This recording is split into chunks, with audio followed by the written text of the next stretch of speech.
Hello everybody and welcome back to another 09 Tuna Fish video. And today we are finally doing the review on Drakon because it has kind of been a month since I said I would do the review on Drakon. I kind of haven't been procrastinating to make this video, so yeah. But today we are making the video and yes, we're doing a Drakon review. So if you didn't know, I was there on Drakon opening day on the 16th of May 2026. And I just have to say, Drakon is good. Like, it's not near the best coaster in the UK, okay? It's a nice little coaster. It's not the best in the UK though. But it is an amazing for Boltons, because also during Drakon opening day, that was my first time going there in around 10 years. So it's nice to go there and literally get on most of the rides there, because most of the rides there I haven't been on before. So that was my first time on Ghostly Manor, Raven. I didn't do Vild Swing, sadly. I didn't have time to do Vild Swing. I did Fly the Jazzer, Velociraptor, Storm Chaser, Cyclonator, all that stuff for the first time. And it was very, very good. And also I met Benny Blood's Apple Pies. Anyway, Drakon. So, as soon as I got into the park, around just after 10. We headed straight for Drakon. BGS. Brand new. And when we got to Drakon, the queue was outside the outside the Lost City. No, it's not Lost City. Not Lost Continent. Lost Kingdom area. It was outside of there. Nearly outside there, next to where the log flume used to be. And it was on 90-minute wait. So we braved the queue. And it actually went relatively quickly. And also when I was in the queue, that was when I also met Jack Silkstone. Insert picture here, yes. And so we waited and waited and waited. And we finally got into the entrance for Valgard. And the only thing I could smell when we were in Valgard is the food from the feasting hall, which I'll get onto that soon. And then we got into the entrance, which that entrance is actually amazing. Then you go through the quite well themed outdoor queue with the archery, with the amazing soundtrack pumping out. Like, the soundtrack for the ride is incredible. It is such a good soundtrack.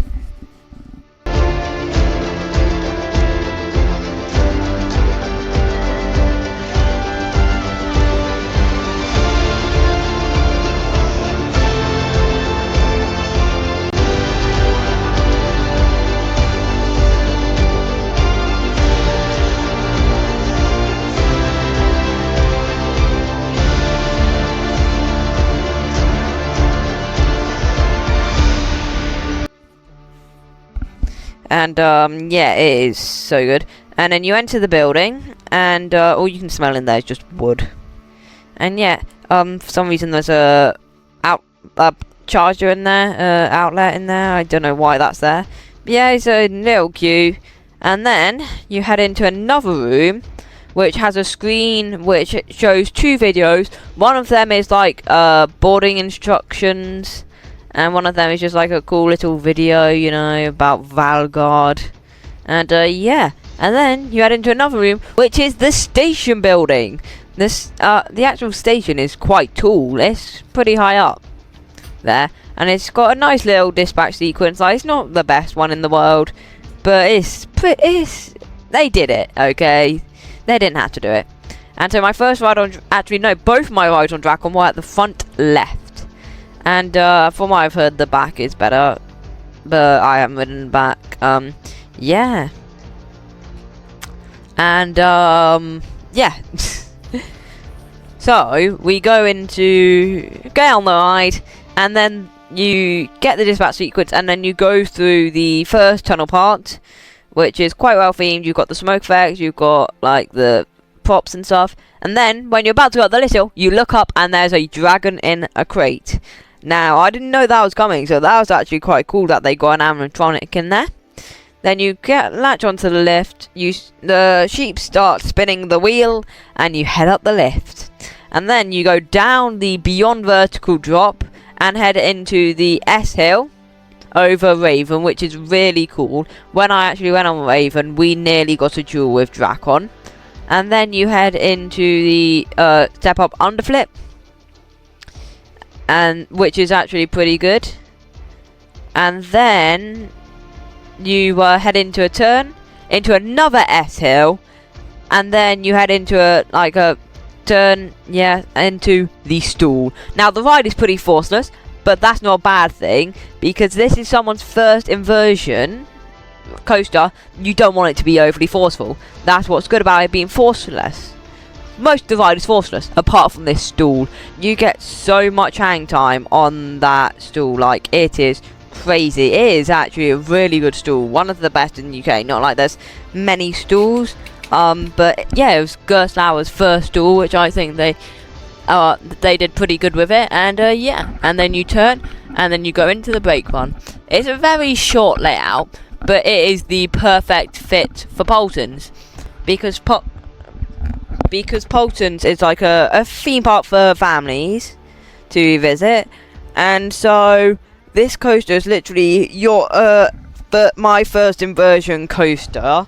So it's a pretty good layout. It's pretty short, and it's not that intimidating. I mean, it may be intimidating for some, but it's not as intimidating as like the Smiler, you know. It's a pretty good coaster for its first inversion, as it's relatively forceless. It just like gets like younger kids used to going upside down, and that's what Drakon does really well. It's not the best layout ever, but it's just a fun layout. And also, let me talk about those trains, because oh boy, those trains are good. Because those restraints, they aren't like those trains on Sword of the Ride. They are very open, and yeah, they are really good. Because you only feel it on like your legs. You don't feel it like over your shoulders. So it is a nice train. It's very open.